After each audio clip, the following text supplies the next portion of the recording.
మెదక్ జిల్లా కొల్చార మండలం రంగంపేటలో ఎదురుగా వస్తున్న ట్రాక్టర్ మోటార్ సైకిల్ ఢీకొట్టింది. దీంతో మోటార్ సైకిల్పై ప్రయాణిస్తున్న వ్యక్తికి తీవ్ర గాయాలయ్యాయి.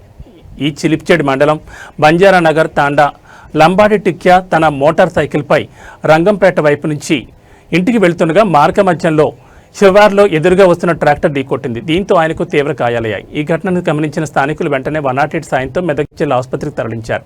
పరిస్థితి విషమంగా ఉండడంతో వైద్యుల సూచన మేరకు చికిత్స నిమిత్తం సికింద్రాబాద్ గాంధీ ఆసుపత్రికి తరలించారు. ఈ మేరకు కొల్చారం పోలీసులు కేసు నమోదు చేసుకుని దర్యాప్తు చేస్తున్నారు.